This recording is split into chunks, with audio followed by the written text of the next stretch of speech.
पहले रामचरितमानस, फिर बद्रीनाथ धाम।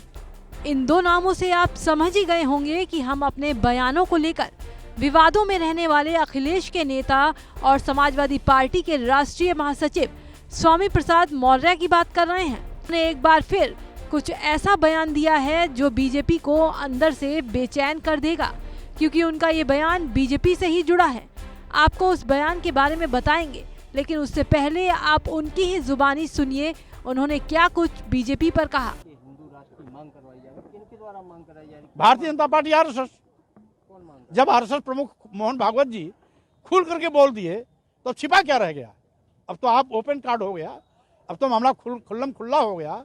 और मोहन भागवत जी के बोलने के बाद भाजपा के तमाम नेता बोल गए, तो अब तो खुली किताब हो गई कि हिंदू राष्ट्र की मांग कहाँ छूट रही है। छतरपुर में बागेश्वर धाम के महाराज हैं, वो सनातन धाम के लिए झंडा बुलंद किए हुए हैं। इस पर आपका क्या कहना है? और हिंदू राष्ट्र की भी वो लगातार मांग कर रहे हैं देखिए, अपने धार्मिक मंचों से। मैं कोई भी धर्म जो पुरातन है, आदि है, सनातन है, उसका हम सम्मान करते हैं। लेकिन सनातन की मांग करने से सनातन का ना अर्थ जानते हैं ना परिभाषा जानते हैं। सनातन जो शुरू में भी था आज है। जैसे सूर्य हम सबको प्रकाश देता है, ये सनातन है, आज से आज तक चला रहा है। पृथ्वी सूर्य के चारों ओर चक्कर लगाती है, ये सनातन है। हवा, पानी, आग हमें जीवन देता है, ये सनातन है। मानव एक समान, यानी भाईचारा, इंसानियत को बढ़ावा देना, ये सनातन है। धर्म, जाति, पाति, छुआछूत, ऊंच नीच, भेदभाव करना, ये सनातन नहीं है। अगर जात पात, छुआछूत, ऊंच नीच बनाने वाले लोग, भेदभाव करने वाले लोग सनातन की बात करते हैं तो ये सनातन का अपमान है। इसलिए पहले ये सनातन का अर्थ समझें, उसके बाद सनातन की बात करें। बागेश्वर धाम के महाराज जो हैं। तो सुना आपने, स्वामी प्रसाद मौर्य ने बीजेपी और आरएसएस को ईस्ट ऑफ इंडिया कंपनी से भी ज्यादा खतरनाक बता दिया। इतना ही नहीं, सपा नेता ने बीजेपी पर बड़ा आरोप लगाते हुए बीजेपी और आरएसएस को संविधान विरोधी बताया और जनता से मांग कर दी कि इनको 2024 में बाहर का रास्ता दिखाया जाए। हिंदू राष्ट्र की मांग करने वाले लोग को अचानक भारत से प्रेम कैसे?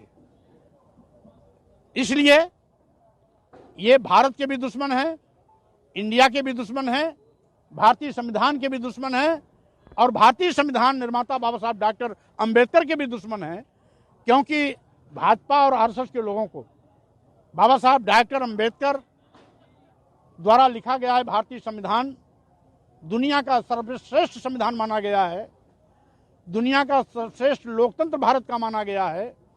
इसीलिए बाबा साहब डॉक्टर अंबेडकर की लोकप्रियता, उनकी विद्वता, उनकी जीवंतता इनसे देखी नहीं जाती, इनको पच नहीं रहा है। इसीलिए इंडिया तो बहाना है। मुख्य रूप से ये संविधान का विरोध है और बाबा साहब डॉक्टर अंबेडकर का विरोध है, जिसको इस देश के लोगों से मेरी मांग है कि भारतीय जनता पार्टी और आरएसएस जो संविधान विरोधी आचरण कर रहे हैं, इनको बाहर का रास्ता दिखाया जाए और 2024 लोकसभा चुनाव में इनकी विदाई सुनिश्चित की जाए।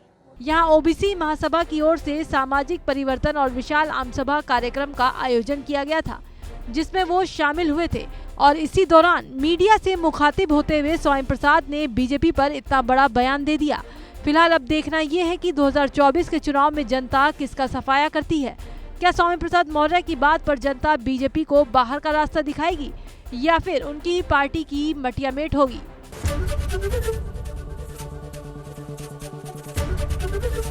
एबीपी गंगा, खबर आपकी, जुबान आपकी।